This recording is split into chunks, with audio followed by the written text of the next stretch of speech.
اویسی آ جائیں تو انہی کو قائد مان لیجئے. پھر آپ کے پاس اگر قائد نہیں ہے تو آپ اپنی ملت کے قائد کو تسلیم کر لیجئے. اور یہ کہنا کہ وہ ووٹ کاٹتے ہیں، یہ ایسے بے شرموں کی بات ہے، بے حیاؤں کی بات ہے. کس کے ووٹ کاٹتے ہیں؟ ہمارا ووٹ ملت اسلامیہ جو 20-25% یو پی میں ہے، پورے ملک میں بھی تقریباً 20-25%، کہیں کم اور کہیں بیش ہے، اس کا ووٹ کون کاٹتا ہے؟ اس کا ووٹ برادری واد پر یقین رکھنے والے لٹیرے کاٹتے ہیں. اس ملت کا ووٹ کون کاٹتا ہے؟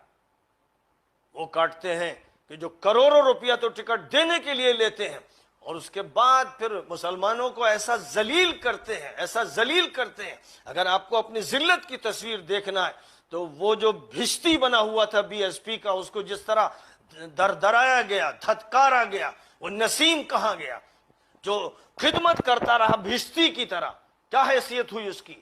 اور وہ اعظم خان جو ایک بڑے قداور لیڈر رہے، جنہوں نے ایک عظیم الشان یونیورسٹی قائم کی، اب ان کو بستر پہ لیٹے ہوئے بیماری کی حالت میں دیکھیے کہ کوئی پوچھتا نہیں. اب صورتحال یہ ان کی نظر آ رہی ہے. ان کے ساتھ جو ظلم کیا ہے ایس پی نے، ان کے ساتھ جو رویہ اختیار کیا ہے اس پارٹی نے، جس پارٹی کو مسلمانوں میں متعارف کرانے اور سب سے زیادہ اس کے حق میں بیان دینے کا کام اعظم خان نے کیا ہے، ان کا جو حشر کیا ہے ان غداروں نے، بے وفاؤں نے اور بدماشوں نے، اس کو چاہیے کہ آپ ملت کی تصویر اس میں دیکھ لیں. ملت کی تصویر دیکھنی ہے تو نسیم الدین میں دیکھ لیں اور اعظم خان میں دیکھ لیں. اس کے بعد جواز اس کا نہیں رہتا ہے کہ جو ہم سے ووٹ لے کر اپنا کام کرتے ہیں اور کہتے ہیں ووٹ کاٹنے کے لیے آگے.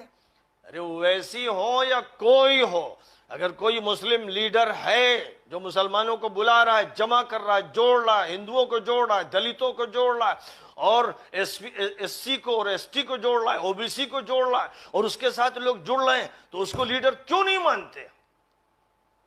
یہ دوغلا پن کیوں ہے؟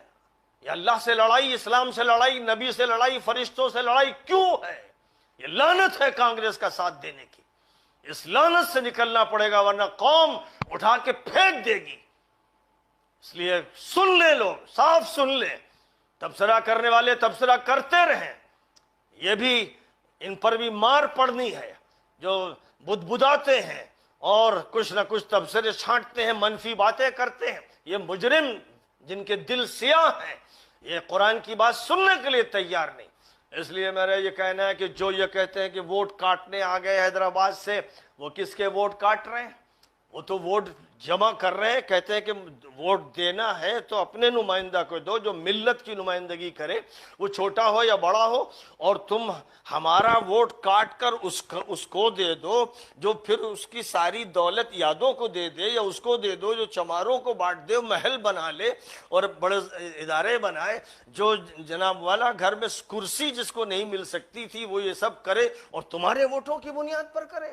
تو تم اندھے ہو، بہرے ہو، اس کو کہتے ہو ووٹ کاٹ رہا ہے. ووٹ وہ کاٹ رہے ہیں، وہ کاٹتے رہے 50 سال سے، 70 سال سے وہ ووٹ کاٹ رہے ہیں. جھوٹ بولنے والے مکار، بچولیے، چھوکرے جن کی کوئی حیثیت نہیں ہے، وہ ووٹ کاٹ رہے ہیں اس ملت کا. اس لیے ووٹ کاٹنے کی بات کرنے والے سب دھوکلے ہیں، جھوٹے اور مکار اور فریبی، اور غلام بنتے بنتے ان کی عادت میں یہ پڑ گئی کہ وہ غلامی سے نکلنا نہیں چاہتے. جوتے چاٹتے رہے، یہ تلوے چاٹتے رہے، جے جے کرتے رہے، جن کی کرتے رہے. خدا کی قسم عرش لرز جاتا ہے جب کسی شرک کرنے والے اور کفر کرنے والے کی